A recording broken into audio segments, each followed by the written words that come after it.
All right, here's an update to my home smoke alarm collection.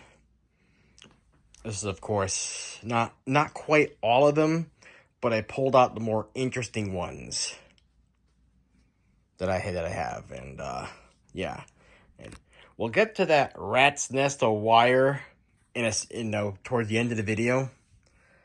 But in the meantime, and also I only have two 9-volt batteries, so I'm probably gonna have to stop the video and swap batteries really quick.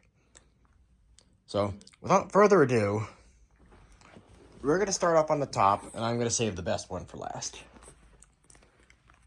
So, right here we have a First Alert SA80FC, and you just saw the LED flash.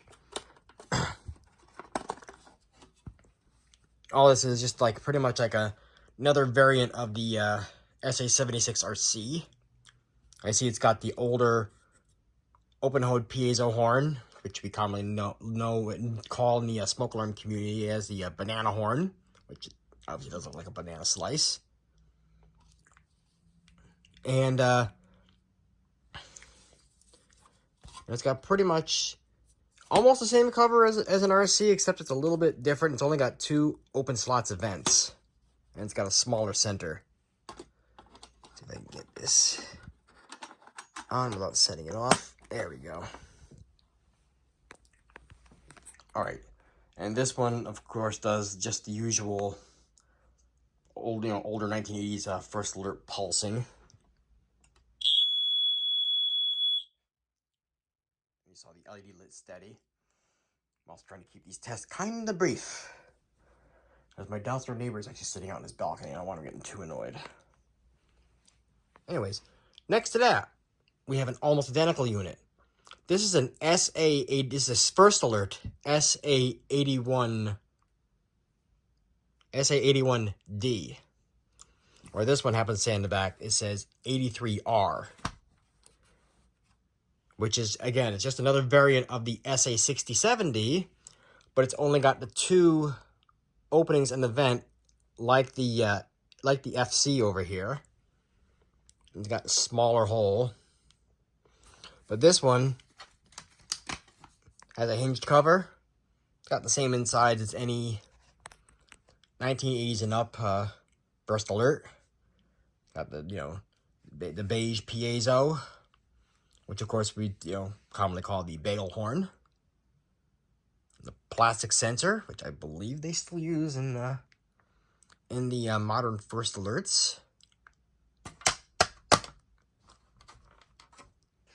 And this one does the typical 4-6. All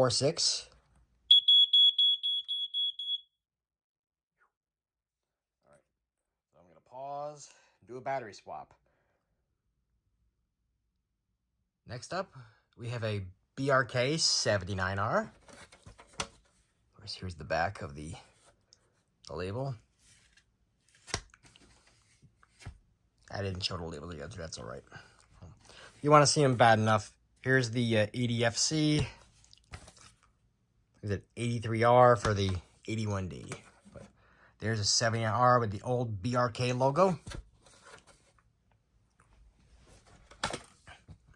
Pop the cover off. It is the exact same as the SA76RC, to be expected. Let's see if I can do this without setting it off.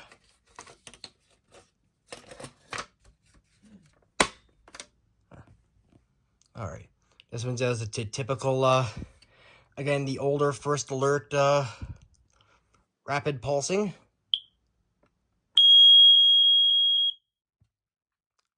All right, so that was a delay.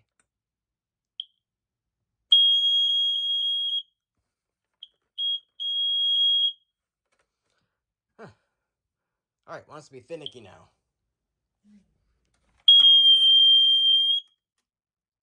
I think the cover is leaning on a test button, so either that or got a weak battery, one of the two, which I wouldn't be surprised. Anyways, I'm gonna just lay the cover on there and like that. Okay, so here is a Here's a Montgomery Ward's. Listen, 847 166600. And all this is pretty much Montgomery Ward's version of a 79R. Open it up. Looks just like a 79R. In fact, you can see BRK and down there.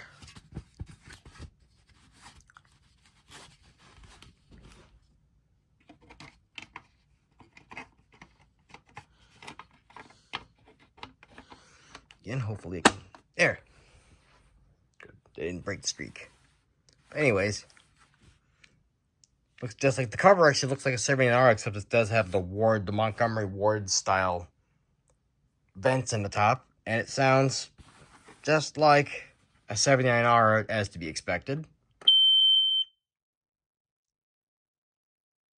Okay. Next up, we have a BRK 83R. This, of course, is pretty much the basis for the second generation SA67D. It's got the same insides. Yes, I know, ironically, it's got a Kidde battery in it. I'm actually surprised that battery is actually still good. Same insides. It's already LED flash, and it does 4.6, just like the second gen SA67Ds.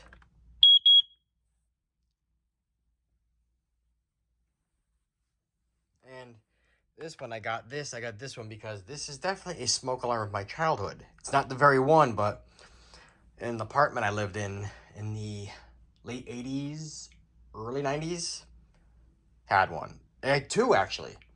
One was in the hallway outside my parents' room. One was in my bedroom. And the fun fact, the one that was in my bedroom, when it would get a low battery, it would actually go into alarm briefly. The one in the hallway would just chirp like you'd expect. Anyways, here we have a Family Guard. This is an FG888C. And let's see how I can go about getting this off. Cover off one-handed. This is going to be kind of a chore. There we go. As you can see, it's got the same insides as the SA67. White lens. There is no LED in there. And again, hopefully I can get this battery on without this cover on without setting it off. Okay. So of course these are a lot different. You know, it's got the narrow base versus the more round base, which you would see. I'm reaching over to grab it. This would be like typical round base of the 76RC.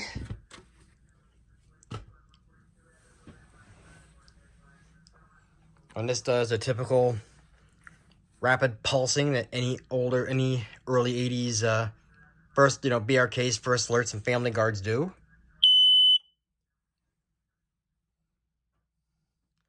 All right, it's battery swap time. Next up, we have a Sears.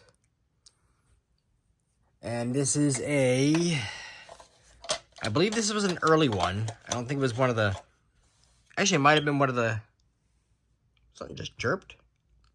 Could have been this one. Wouldn't be surprised, that's a weaker battery. I believe this is it's either our best quality or it's an early one. I think it's an early one if I remember correctly. It's a 462 57472. You can see it was made on December 30th of 1984. Now this one, as you saw, has an LED, and it's got a heat sensor on it as well. And this one is, of course, a Gateway Scientific. Yeah, I think it is this one, so I'm going to do this test, and I'm going to unplug the battery. So, yeah. So I will give this a quick test. This does like a Very rapid pulsing, almost like a GE warble.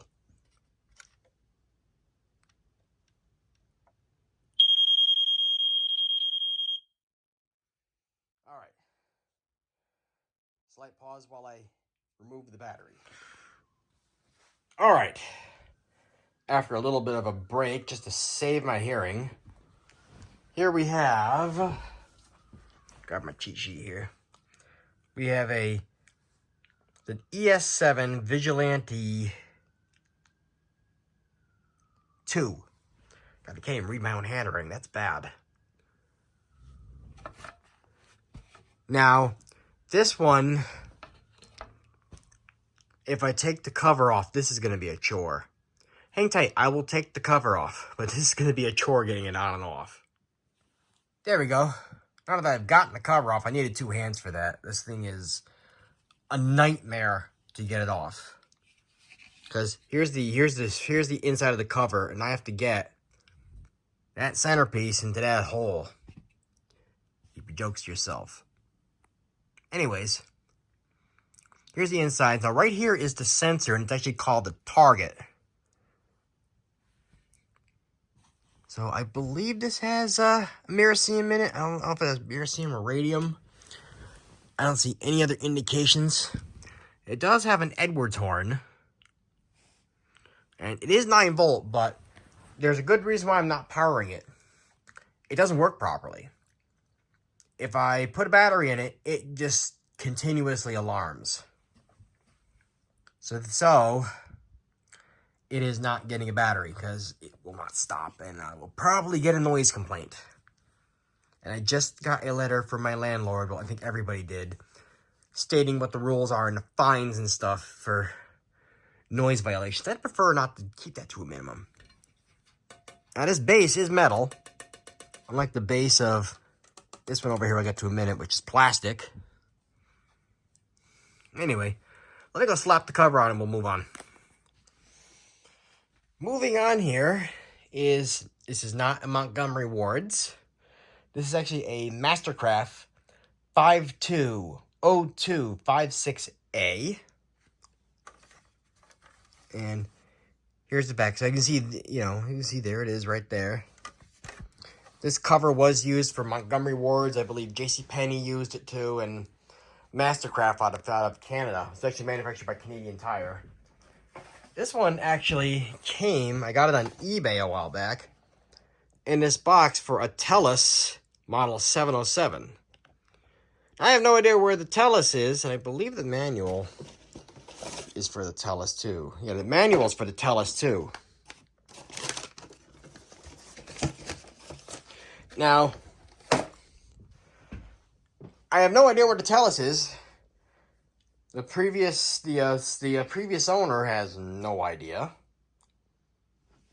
But as you see, you just saw the LED flash. So this one is older. Actually, let me open it up. As you can see, with being older, as the banana horn, the big round sensor that come on the 79R, 76RC. Well, so far I'm doing good with getting the covers back on these without setting them off. I probably just jinxed myself. There we go. Alright, now that we've done that, let's give this a test. This one does sort of a very, very, very rapid paced beeping.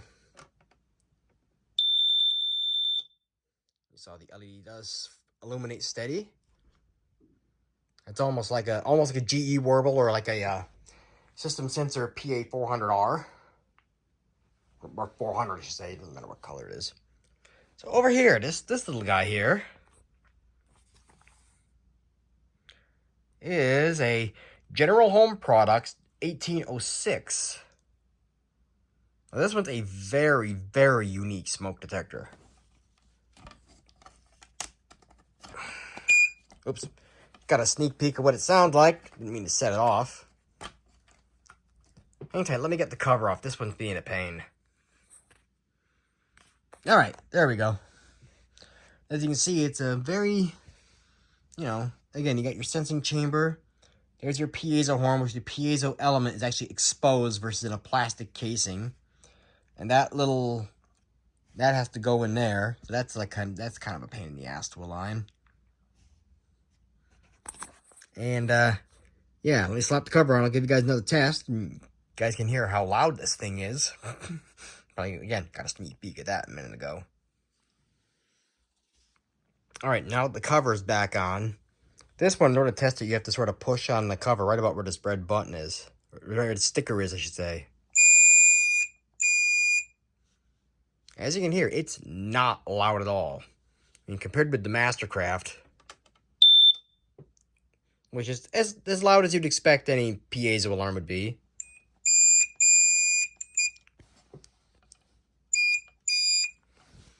That is honestly quieter than my microwave.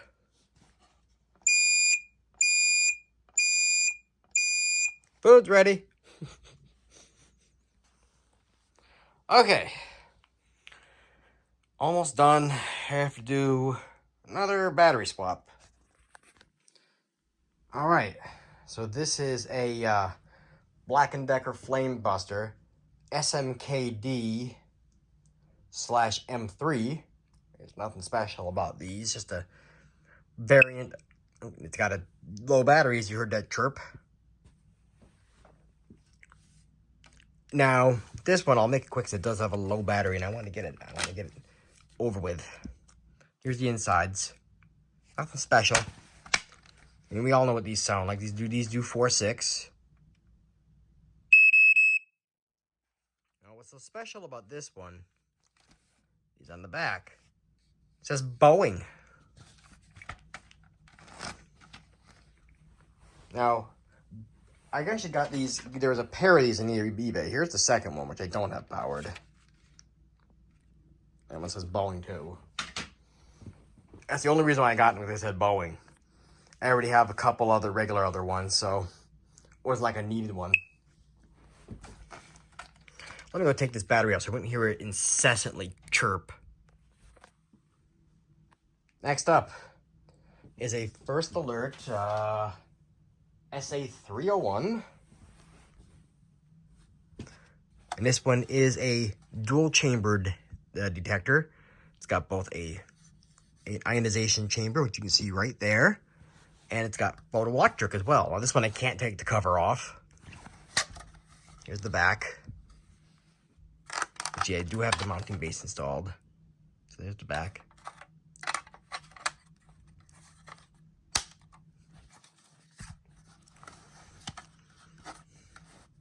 As you can see, there are 2 test buttons on here.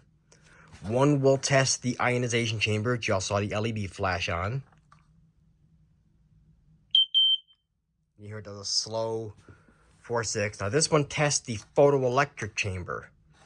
This one I have to hold in order for it to sound, and it won't stop sounding for a few seconds. And risk of getting a noise complaint.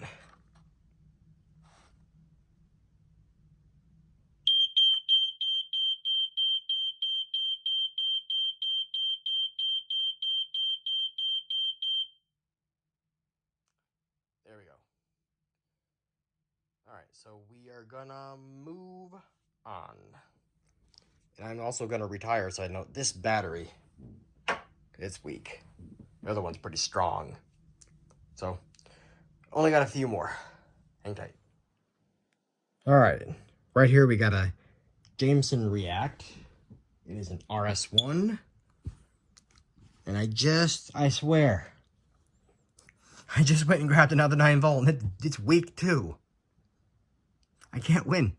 Anyways, as you can see, this is just a FireX, just a battery-operated FireX, it's more or less. It's got the base. Here's the back. This one was new in the box, as most of my alarms are. I'll mess with the base in a minute. Okay. You can hear what it sounds like. Let me hit the test button. You can really get a good feel of its sound.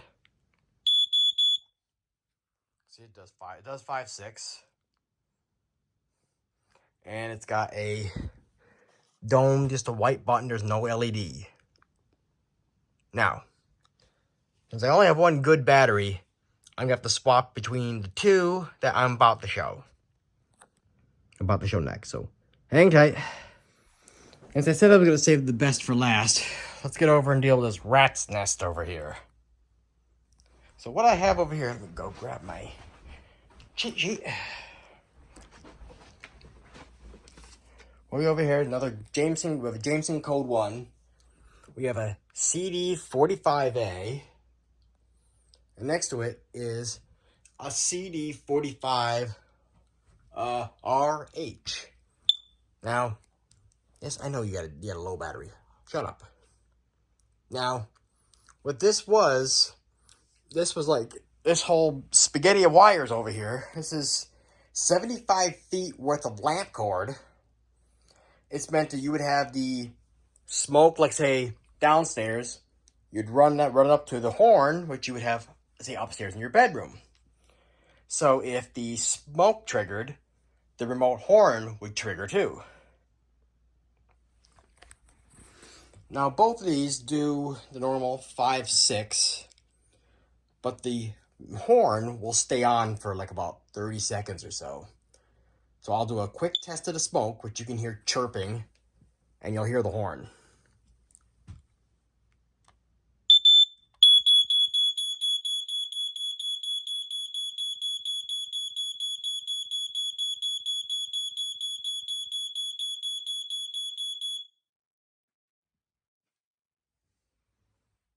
All right. Now that that's done, last but not least, quiet. So, what we have here, and this one came with a pair with the last unit, I will show. This is a series early one, 957002. White. You probably already saw why I'm specifying the color. This one, turned over, is a Cerberus reband. This one actually says 439-57002. See the date code. This was made in 78. You see the Cerberus license and patents. Here's the insides. With the Kobishi horn stamped like all the Cerberus units are. Now, I do have another one of these that's slightly newer. And I'm going to try to put the cover on without setting this one off. I don't know how successful I'll be. So far, so good in this video. I don't feel like pulling out the battery because this one, the battery, it will go into alarm for a few seconds. Normally, they sort of like, they'll chirp a little bit or ting a little bit. This one goes in the full alarm, which I'm going to do really quick.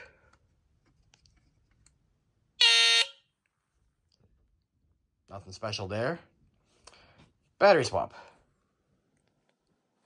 And last but not least, we have another Sears early one. This is a 957003 walnut. Like I said, this came with the 97002, and that's why I specified white, because they made them white and walnut. And obviously, because back when these were made, this particular unit was made in 77. And of course, 1970s was the era of wood grain. So this was designed to blend in perfectly with a wood grain wall. As you can see on my bedroom door, it actually blends in quite well, because my door is probably about that old. This has the same exact insides as the white one, which I will show after I give a quick demonstration test.